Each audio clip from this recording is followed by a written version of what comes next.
within the sort of standard methodology, it's what you say.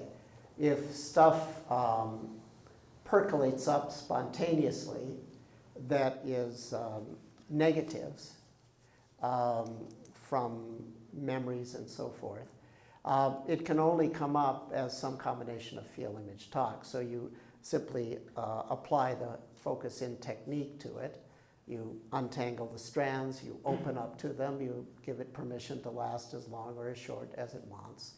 And that's, as you say, if that's unfinished business, then this finishes the business, or at least is part of an ongoing process that, you know, maybe a year later some more has to percolate up, but you're fostering the finishing of the business. Or another way to put it is that you're letting the ghosts out of the cellar, and, you know, they dissipate and are gone. So typically that's how one deals with negatives. Now when you say focus on negative, okay, that could have a different meaning, because focus on positive means intentionally hold and radiate the positive, okay? So no, there's no technique to intentionally hold and radiate the negatives in my system. So in that sense, yes, I apologize, it's asymmetrical. There is something, it's not really a focus on negative, because, you know, focus on positive, you're attempting to nurture positive content, and there's no way we're going to nurture negative content.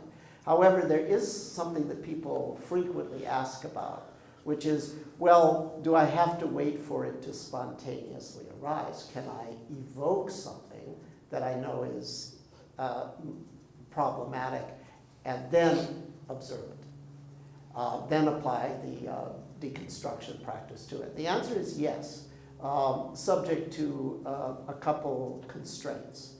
The first constraint is I would not make that the centerpiece of mindfulness practice, because then you're doing psychotherapy, you're not doing mindfulness. But it's okay to do that on occasion. The second is to sort of know how to do it so as to optimize the mindfulness cathartic component. By that I mean, if you consider, well, you've heard the expression like, what are some of the expressions? Like, okay, rattle your cage is when it's a negative, or ring your bell when it's a positive. Okay, so what does that mean? If you look at the act, okay, if the bell stands for the sanskaras, the stored materials, so you can, with intention, strike that bell by bringing up some feel, image, talk, typically a negative, that, you know, an issue. So you strike the body-mind bell intentionally, but then it's like hands off, and you let it resonate and you observe. You don't strike it again until it completely dies down. And then you strike it again. At some point, you may find this happens. And that could be actually at the very beginning, in which case you don't beat that dead horse trying to evoke that thing. The idea is it needs to be something that will resonate on its own readily after evoking, freeing up all your energy to now apply the technique to it. So you can't be constantly trying to beat it into, like strike it into existence and deconstruct it. But if you find a bell that resonates, so you strike it, and now